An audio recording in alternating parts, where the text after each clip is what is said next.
Luke, many congratulations. A very strong win there. Just talk us through it. Yeah, it was a strong win.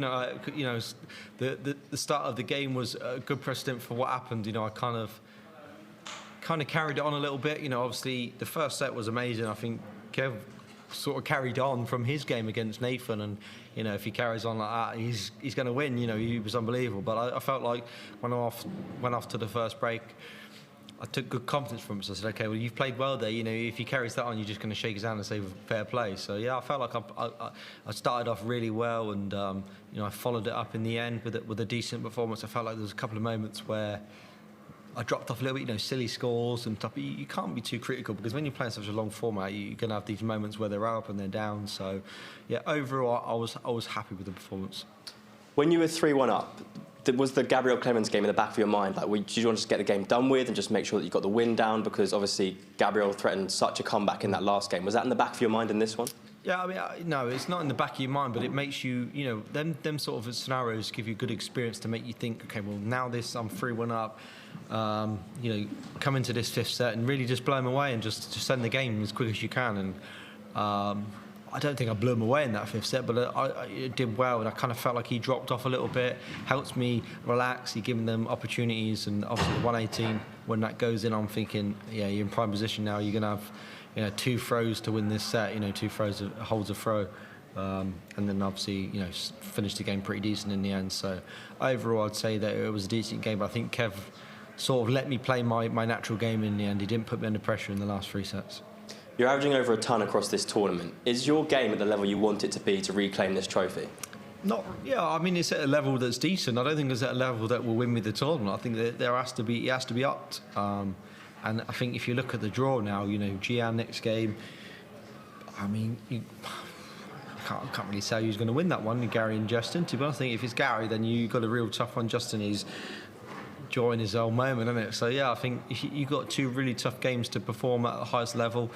And then, you know, you're looking at possibly a Luke or a Ryan Searle or Johnny Clayton. I'm going to have to be at the best of my abilities to want to win this tournament now. So I think a lot's different from the time I won it before. I kind of could coast through a few games here and there, quarters and semis I did in 2024. This time I don't get that. So I'm going to have to perform at the best of my abilities now if I want to go on and win it again. And just on that next game, Shan Van Veen in the quarterfinals, a monstrous clash there. In your 4 encounters this year, Shan's got the better of you in all 4 of them. How badly do you want to break that streak this time around? Yeah, I mean, it's not about badly wanting to break it, but obviously if I win this one, then the 3 that I lost before would never matter, because I would, if you offered me you win the GM one in the World Championships and you lose the other 3, I'd take the win in the Worlds, because that gives the opportunity to be World Champion again. So I'd risk every other one I lost before to then take this one. So yeah, of course, you know, it's if I win this one, then all the ones before would not matter. But if I lose again, then he's going to have a number on me, any. So it's important that I put that to bed and try and you know, stop that progress of him keep beating me. But he's a tough player to beat, you know what I mean? So the 3 games that we played before, they've been really, really tight games. And this is a long format, something that I'm experienced in as well. Doesn't mean I'm going to beat him, but it's going to play into my favour a little bit. And yeah, I know I've got a tough game to win there. Well done. Thank you. Luke, well done. That must feel really good. I mean, you look really super pumped at the end there, actually, celebrating with the crowd. Yeah, I felt really good. It was nice to just go up there and just be a little bit more consistent. You know, over the last couple of times I've been up there, it's been good, and then really average, and then good, average, good, average. You know, it's just been a bit here and there. You know, that game was a little bit more consistent. A lot more better sets, you know, set wins. And, you know, I just felt there was a lot more to give, and that gives you a little bit of confidence. When you put in a decent performance, but you feel like you could have played even better, it does give you good confidence. So, yeah, of course, really, really pleased with that win, but I do feel there's a little bit more in there, or a lot more in there, actually, to give. Do you feel that, actually, you know, had you been taking on somebody like a Gary Anderson, who's been awesome in his last 3 matches, you might have actually already dredged deep enough to have found those levels that you're just saying that you're looking to try and achieve over the next couple of matches? Yeah, I think the good thing for me is I feel like you know, not all the time, but a lot of times in my career, I kind of found that level when I really, really needed it. You know, even when I've been in good leads and then someone's come back at me and I find that really good set at the right time, I feel like that's something I've been really good at. And, you know, obviously loads of other times I've not been good at it, but I feel like I've been good at it more than I haven't. So I feel like if I was playing Gary or Michael or whoever, you know, I feel like I would have found them levels when I needed to, because the belief has to be there. And, you know, that was a decent performance. But in the last 3 sets, I felt like Kev really didn't push me in the manner I thought he was going to. But yeah, of course, I'm just going to do what I've got to do, and I'm really happy with the consistent performance of that game. What's New Year's Eve look like when you're in the last day of the World Championship? Oh, party until 6 a.m. No, joking. Yeah, it's just obvious, isn't it? You're going to relax, you're going to enjoy yourself, and do what I would do usually, and go to bed at a sensible time. Obviously see the new year in. Got my family with me, so yeah, spend a bit of time with them, relax, practice, and you can celebrate all these little moments after the World Championships finished. Enjoy it and see you in the new year. Thank you, and you. Happy New Year. Luke, congratulations. The way you sign off 2024 was disappointment. Is this a much better way to sign off 2025 winning? Because obviously the Peter Wright game was disappointment, where this time, much better way to sign it off. Yeah, of course. I found like in 2023, I think I signed off really nicely in that year as well against Joe. So yeah, was I Peter Wright last game? Yeah, so I sign off the year every year then. Yeah, of course, it's nice to go into next year. I got asked from the zone, what do you think year 2025? And I feel like it's been a good year, but I feel like I'd love it to be a great year. And that only matters by winning the World Championships. So you can't get ahead of yourself. Obviously, I think it's been a good year. But yeah, I'm really working hard to try my best to become world champion again. Talking about your half of the draw, is darts in a better place when we've got this version of Gary Anderson firing? 100%. Yeah, it's amazing. I think Gary is like everybody's idol in a way, and you look up to someone like him and Adrian Lewis, the fluentness, just the easiness they make it, and I'd love to play Gary in the semis, not because I want to beat him, just because it's a legend. You know what I mean? So.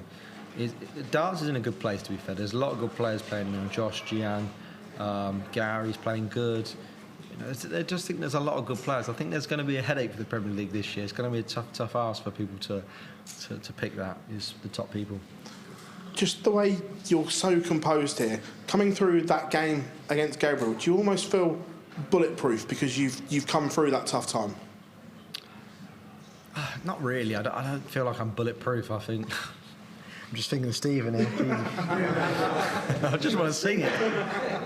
No, I don't feel bulletproof. I just feel like I've not got away with one, but I managed to find that right shot at the right time against Gabriel. And if it goes through, I could have been at home. So yeah, I think that the only thing it's given me is that little bit of confidence, that little bit of belief to feel like when that important moment comes again, I might be up to the task. So yeah, I think that's what I'll take from that game against Gabriel. Throw me. Look, congratulations on today. Going into your 5th quarter-final here at Ali Pali on New Year's Day, that's some record. Yeah, I think it's nine times I've been in the world. Yeah, so 5 out of 9 is pretty decent, to be fair. And I've not got the best of records winning quarterfinals. I've won 3 out of 4. Won 1 out of 4. Sorry.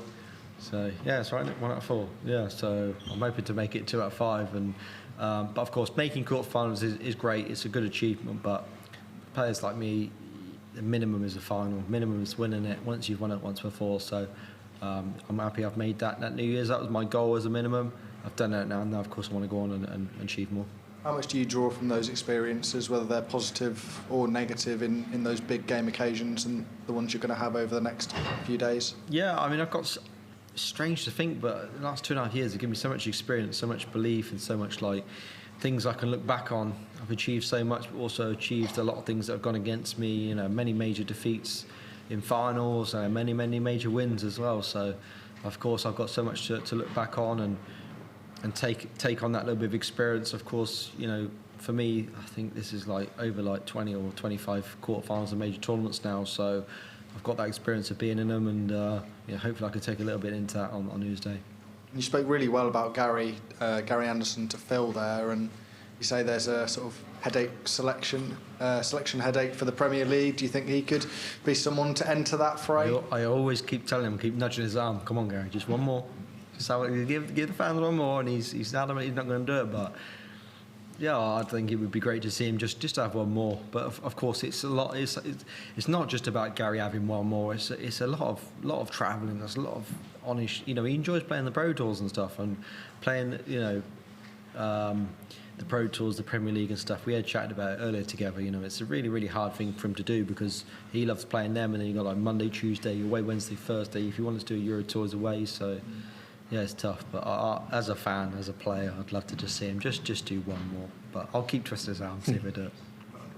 Luke, well done tonight. Just on that headache for the Premier League selection, with everyone coming through, with Gian and Josh and others as well, is it maybe time to expand the format back to 10 or maybe even 12, just so people aren't missing out? Yeah, it's hard. It's hard to know what the perfect scenario is for the Premier League. Really, 8's always, it feels really elite, and it's like, I feel like it, when I kind of missed out. It's good to upset people because it gives you a little bit of hunger. And you don't really want to please everyone. If everyone gets in it that should be in it, it's kind of, there's no arguments. I think what makes great viewing is good arguments. I should be in, I shouldn't be in, all this type of stuff. So I think 12 is probably too much. It's not elite then. I think 10 is probably the maximum. But there is great scenarios of having 12 in it. I've had some great, I'll tell you off camera, that I thought that would be good for the Premier League if you did 12. But yeah, it all depends, to be honest. If it's 8, it's going to be a headache. If it's 10, I think it probably almost picks itself.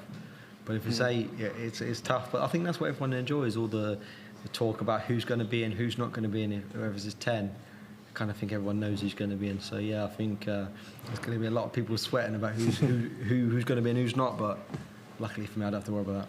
A few years ago, you was in that position. Do you remember what it was like when you was the world number 5? I think with winning 4 Euro tours and missing out when people expected you to get the call up? Yeah, I mean, I had it a lot in my ear to say that I was going to be in, from people saying, we'll plan this, we'll plan that. Do you want to miss this and miss that? Because obviously you're going to be in the Premier League. And when you get the call that you're not in it, it's like, oh, I thought I was going to be in. So it really does hurt a lot more when you think you're going to be in. So, yeah, of course, it's really, really, really tough one to take because it's the showpiece, it's the elite one. Everyone wants to be a part of it. As much as it's tough work, you want to be in it every year. So whoever misses out, you're going to be gutted, but... for me, it made me a stronger person and player, and hopefully whoever does miss out this year then makes them a stronger person and player. But sometimes experience does really help in the end, and I think the people that left me out, they knew what they were doing, and it did work out for me in my favour. Was it ever a distraction for you, sort of leading up to it? Because everybody talks about next year's Premier League throughout the year, especially as we get to this end of the year, and we ask players questions about it. Is it hard for a young player or someone who's not been in it before to try to ignore that and focus on this tournament or whatever tournament they're in and not think about what could come next year? Yeah, I think so. Yeah, I think if you're a young player and you're thinking that you're almost a part of the Premier League if you just win this game and have that sort of thought going through your head, it can affect you a lot. To be honest, yeah, it really can. I feel. For all the players that feel that they're almost in, you win that one game, and I think in 2023, I think it was when I was in it. If I had won that game against whoever it was, I think Stephen, I probably would have been myself, and I didn't. And Chris won the Masters and knocked me out with that win, I think. So yeah, it can play in your mind. It did me, but winning this, I think for me, the elite mentality would not be thinking about Premier League. We're thinking about winning the World Championships, and if you win the Worlds or even make it to the final, you kind of know you're going to be in it anyway. So. Yeah, it can be tough for people. Just that's on the top of your mind because it's a lot of money, a lot of exposure. I think a lot of players that are almost in the Premier League this year have lost early, so it's going to be a tough one for everyone to kind of suggest and put forward who's going to be in. Thank you, Luke. Well played today. Thank you, mate. Congratulations, Luke. We saw earlier Michael van Gogh against Gary Anderson, must-see, blockbuster game. Do you think you versus Jan van Veen could be in that category in years to come? Yeah, definitely, of course. I think, to create a great rivalry, it takes tens of years. I think they've been at it for like 10 years now. I think when you've played someone a couple of times, it's not really a rivalry. I mean, me and Luke have played each other about 25 times now, so it's kind of at that level of Michael and Gary and stuff like that. But me and Gianni's not really been at that top end of tournaments a lot, but of course he's only just been a part of the PDC and he's still young, so he's still... finding his feet in the PDC, even though he's like 5th, 4th, 3rd, I don't know what he is now. So it will be in years to come. I think you have a lot of like games. Me and Luke, and you have Luke and Gian, and me and Gian, and probably me and Josh and Luke, and Gian and Josh. I think that's what you're going to get in the future. So yeah, this will probably be one for them. And it has been the last 3 times we've been on the stage in major tournaments. It's been close games, been good games. So yeah, I think we've written that stall out already. And the extension in format now. Does that allow you more breathing space and more time to get into your flow and your rhythm in those types of games? Yeah, I'll let you know in 5 years. I think it can kind of help people and not. I think there's been so much more earlier exits this year than I've seen in the 9 World Championships I've been a part of. So many big names gone out so early. So yeah, I don't know, to be honest. I feel like them people that are not as experienced, they kind of relax a little bit more and they seem to put in good performances, and not like Justin Hood, obviously. I don't know if everyone knows, me and him are really good close friends. I love him to bits, and told everyone about the Chinese that we're going to open. So, yeah, you know, he's one of them players that like doesn't really give a damn. You know what I mean? He's there like, oh, I'll just do it. Ryan So again, don't really care, and they're in the quarterfinals. So yeah, I think that's what it does. It gives you that little bit of ability when you're at a standard where you're not playing in everything all the time, to just go into these tournaments and think, wow, if it goes, it goes. And them two players are the optimum of what we've shown in this World Championships. And it's a real family affair, isn't it, these World Championships for you, with all your family and friends here.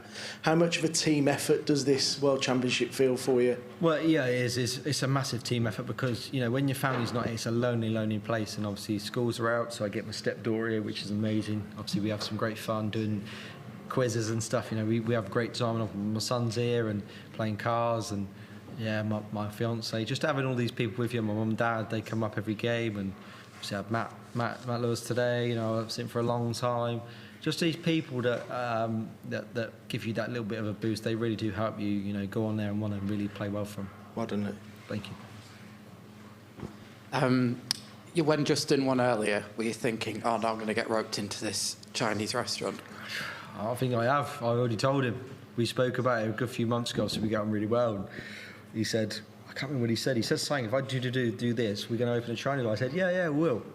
And I think I'm screwed. I think I go. So he just wants to open one for free Chinese, to be fair. But I'm like, Justin, we want to make money from it, mate. And he's like, oh no, don't worry about that. I'll just, yeah. So you know, Justin, he's a top lad, to be fair. He's, I get it, the Chinese, but we have to understand he's in a tournament now, and he's a contender. He's a competitor. He's someone that I got to watch out for, because as much as we're great friends and get on really well, he's playing arguably the second best darts of anybody in this tournament. So. Yeah, if he beats me in the semi-finals, there ain't no Chinese then. Have you come up with any names for it yet? I have no idea. We haven't got that far yet, to be honest. I don't know. He started this off. He was like, just chatting to me once. He was like, because obviously we get on really well, like I said, and he's like, do this. And I'm like, go on, then we'll do it. So we haven't got that far yet, but he's had enough money now to be a part of it, so I think I'm screwed. I'm going to have to do it now. It's a bugger. Well done, Luke. Thank you. Which is your favorite Chinese food? I love it. Asian food is my favourite food. Yeah, anything Thai, Chinese. I like Indian food as well. But yeah, Chinese food, like, I see Justin's, everything he said is pretty much what I order as well. So yeah, we'll have to have a sit down Chinese with him. He's desperate for one as well. He keeps texting me all the time about it. Okay, you have made almost every major final this year, include this championship, such strong performance. Where does that consistency come from? Dedication and practice, I think. Yeah, I think you work hard and you dedicate your whole life. You know, I practice hard. You know, I do things off the board. You know, like keeping my health in good tact. You know, and you know, working out here and there when I can, and eating healthy in the right moments where you're in big tournaments. Just these little sacrifices that are not really like hard work, but I stick to them. And yeah, I think that's what really does help me in the big majors. You know, I feel really fresh. I feel rejuvenated. You know, it's been a long couple of weeks, but I feel really fresh. I don't feel tired. I don't feel like, you know, I need to sleep for 2 days and stuff like that. So I feel like these are the things that help me through these big major tournaments. To win a match, of course, physical, mental, and technical skill are all very important. But from your view, which one is the most important? And how do you split the percentages? I think mentality is the one. Is the main thing that you need to be at the top of the game. It's so easy to be up there and you have a bad set, or someone has a good set and just drop your head and just think the world's against you. It's important that you don't. You know, I've had experience where, of course, that's happened to me, where I've dropped my head been negative, and you know I've won games but also lost games. I feel like the most important thing about being a top dart player is have that really positive mindset, and you know the top players seem to have it, and there's a reason they have it, because of the experiences they go through. I've had so many experiences in my career where I've had to, you know, really fight them sort of moments in your head where you don't feel like you're good enough, and yeah, I think that is why the top players really do have that elite mindset of big legs in the right times and stuff like that. How many percent? 50 more percent? More than 50, yeah. 70, 80, 90% is definitely mental, yeah. Oh, Definitely is, really? because if you feel mentally good, usually the darts go good as well. Thank you. Thank you.